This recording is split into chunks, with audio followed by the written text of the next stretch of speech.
intense or frequent? No. Tornadoes increase and become more intense? No. Floods more frequent and more intense? No. Droughts more frequent and intense? No. Area burned by wildfires increasing? No. Area peaked in the mid-19th century. Cereal yields decreasing? No, they have tripled since 1961. Food supplies per capita decreasing? No, they've increased by 31% since 1961. Land areas and beaches shrinking? Coral islands submerged? No, marginal expansion.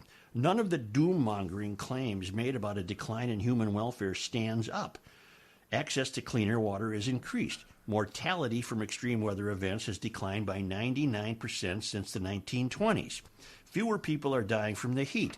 Death rates from climate-sensitive diseases like malaria and diarrhea have decreased. Since 1900, malaria death rates have declined 96%. Wow. Hunger rates have declined. Poverty has declined. GDP per capita has quadrupled. Since 1950, even as CO2 levels have sextupled. Life expectancy has more than doubled since the start of industrialization. Health-adjusted life expectancy has increased. Global inequality has decreased in terms of incomes, life expectancies, and access to modern-day amenities. The earth is green and more productive. Habitat loss to agriculture has peaked due to fossil fuel-dependent technologies. It will be hard for green activists to dismiss Gocklany as a denier. His credentials as a climate expert are impeccable. He was a member of the U.S. Delegation that established the International Panel on Climate Change and helped develop its first assessment report. He subsequently served as a U.S. delegate to the IPCC and as an IPCC reviewer. Gocklany says, almost everywhere you look, climate change is having only small and often benign impacts. The impact of extreme weather events, hurricanes, tornadoes, floods, and droughts, are, if anything, declining. Economic damages have declined as a fraction of global GDP. Death rates from such events have declined 99% since the 1920s.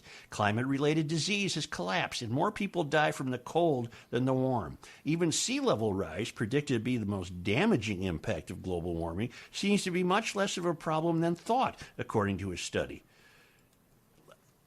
Well, it must be because Obama bought the oceanfront joint in Hawaii. Yes. Then he got the oceanfront joint on Martha's Vineyard. Right, he got both the coasts. Maybe he consulted with Gocklany here. Well, it doesn't say when he joined the Department of the Interior. My question is, how long is he going to last, and how come Trump wasn't trotting this guy out once or twice a month? Yeah. Why are we just hearing about him now? I don't know. That's a good point. Maybe he just released this report right now. But we've established his credentials, and he's not a podcast host. He's a real guy with a brain. And he took part in a film that sounds interesting that we need to find and watch. He took part in the making of Policy Peril, why global warming policies are more dangerous than global warming itself. Well, of course they are, because, Kenny, this has nothing to do with the environment. This is a global reorganization of wealth. It has nothing to do with environment. Nothing. It never has and never will. And the government can't even solve real problems. What makes us think they can solve an imaginary one? We can't even get a vaccine program. Right. But we're gonna figure out the unknowable might of nature. No, you're not. You're going to just tax people more, and that money's going to go around the world more, and you're not going to have accomplished anything regarding what the climate is supposed to be. You can't control the climate. It has always changed and always will. Now, speaking of, we can't even come up with a vaccine program. I got the shot. I got the first shot. Did you? How'd that go? Downtown Minneapolis on a Friday night. How'd that play out? I was full of trepidation, not because not because of the shot, because the day before, a buddy of mine had also gone to the Minneapolis Convention Center and was in line for 2 hours and 10 minutes. And I didn't want to go to downtown Minneapolis on a Friday night and come out of there having to save the CP's life against a carjacking. Taking a bullet? Taking a bullet at 10 o'clock. Different kind of shot. Well, here's what happened. None of those worries came to fruition. The moral of the story is, if you're going to go get a vaccine shot at the convention center, go on a Friday night at dinner time when it's 10 below. There wasn't anybody. We were in and out of there in 15 minutes. Oh, perfect. I think, and as I tweeted out earlier today that we really should save the vaccine for the people that really need it. You know, like those Tampa Bay Buccaneers fans that are partying in the streets. They should be the first ones that get the vaccination. Well, Any side effects, Such? no. To reinforce the idea that you're completely on your own, this was done because Patrick knew someone who the CP also knows, and the CP got in touch with the woman Patrick knew who helped him sign up, and the next thing you know, the CP's got us signed up for this thing, and you get the corroboration email, and you get your appointment, and you're ready to go. The CP's elderly aunt, I think she's 91 or 2, but in pretty spry condition. She was out to dinner last week, and the woman who runs the club where she was dining said, "Have you gotten your shot yet?" And she said, "No." So she went in her office, got on the computer, and came back and said, "Here's your appointment. You're going to such and such place Thursday morning at 7 a.m. Damn. I mean, Wow. This is what you have to do. Basically, We're on our own. Yeah, you're on your own. There's no plan for this. You just have to be on your own. Yeah, we're in this together is baloney. You're on your own. Yeah, there's no rhyme or reason to any of this. Nice. This is just people getting on the computer and figuring it out. Which, if had it been left to me, it would have been a disaster. Because I wouldn't have been very good at it. Right. You know, gee whiz, it's just amazing. But in terms of everyone there was kind and competent, and it didn't take long. It was 15 minutes, but that also has to count. I have to count 15 minutes where you had to sit in a room where they wait to see if you die. Oh, if And you're then, woozy? Yeah, and then you get to leave after that. After the death room, you get to leave. They took a look at you and said, "Oh no, he was walking uphill when he came in." Yeah. Damn near. Yeah. Speaking of that, the biggest concern for you is not drinking beforehand. So how do things go afterwards? Fine. No, it was just what are you going to do? Is the CP? Are you guys getting along better after the shot? Is it everything? She far more than me was just thrilled beyond measure. Oh, I Just bet she walked shoulders back and nose up in the air. terribly excited. Terribly excited. Good. I didn't have those feelings. I'll be glad to get the vaccine. I hope it works. I have no idea. We have to go back March 5th, and you get the second dose. So then after that, are you reporting back into work? You know, it's a good question. I don't imagine why I should not be able to. What more can I do? True. I don't know what the protocol is. I don't know what the protocol is here. Well, it would be a Hubbard broadcasting protocol.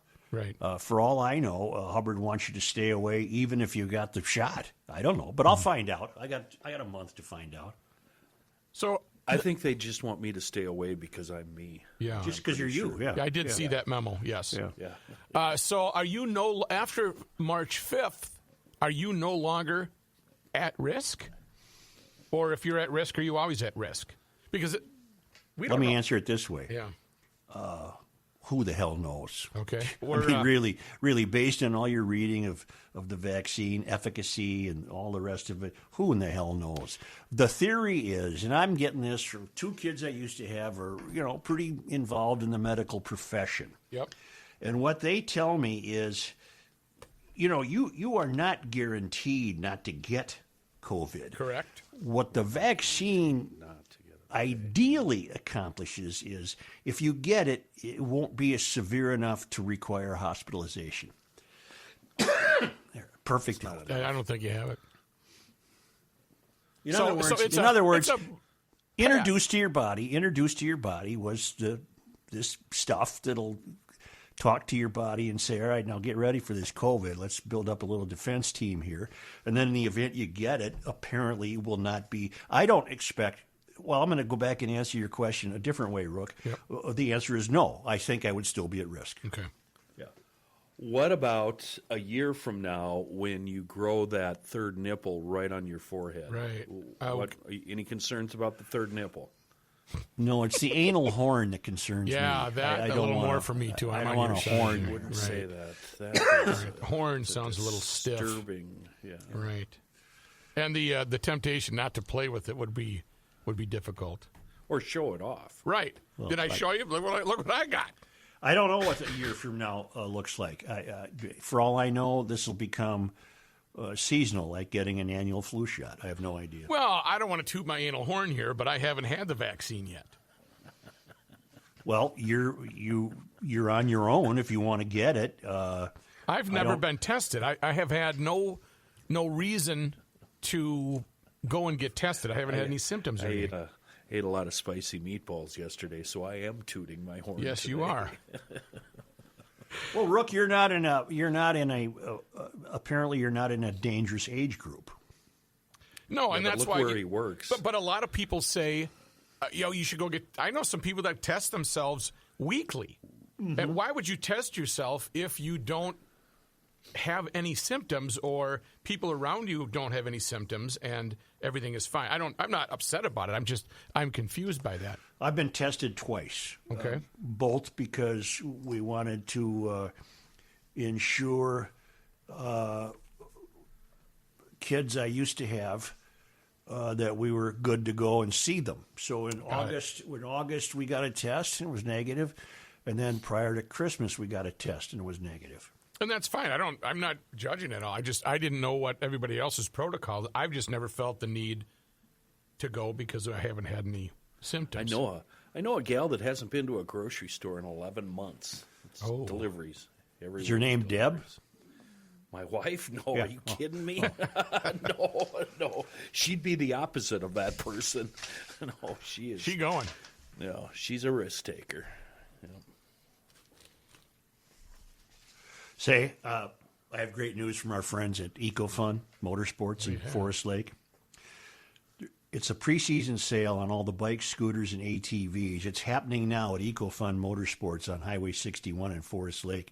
But this is how it's going to work. Not only are you going to beat the spring rush and get a better price, but they will provide free storage until spring with every vehicle purchase.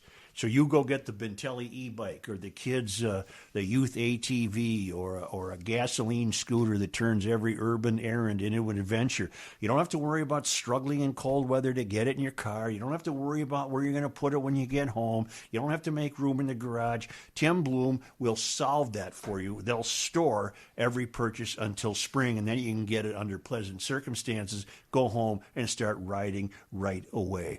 It's EcoFun Motorsports on Highway 61. Yamaha products, helmets, apparel, great lineup of electric assist bikes, great service department, and great service. Pickup and deliveries can be arranged. Storage can be arranged. Yes. Poking around their Instagram, EcoFun Motorsports. Kevin is a huge Garage Logic podcast listener, came in wearing his signature GL shirt and picked out a new Yamaha RMA X4 XTR to drive at his property up north. Enjoy the fun adventures and trail rides, and thanks again for your business. So he went and got a cool, What is that, cool Kenny? four-wheeler. Look at Oh, a four-wheeler. Look at that. It's up on the camera here right now. That is cool. He's got his Garage Logic shirt on. Another satisfied customer. Well, they all are. It's really a neat family business. Yeah, and daughter Bloom is just a nationally recognized go-to expert on the Bentelli e-bikes. You'll be getting really, really good counsel on what you should ride and what size you should ride or what tires might benefit you the most. And you'll be entirely satisfied. It's EcoFun Motorsports. It's on Highway 61 in Forest Lake.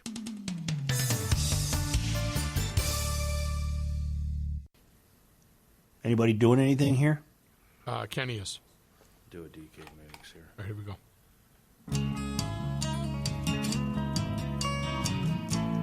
When it's cold out, he's still warm and toasty inside. Here's Joe Soucheray. Yeah, I know. Firearm purchases, they're a lifetime commitment, and what I'm about to propose is just not done. By the way, the sun came up today, and DK Mags, they popped open those doors at 10 a.m. But here's the deal. If If you have a firearm you don't like or need, shotgun, rifle, handgun, personal defense, whatever, it doesn't matter. DK Mags will buy it, or better yet, and that's what I do, is trade it in. Trade that firearm in for you. And that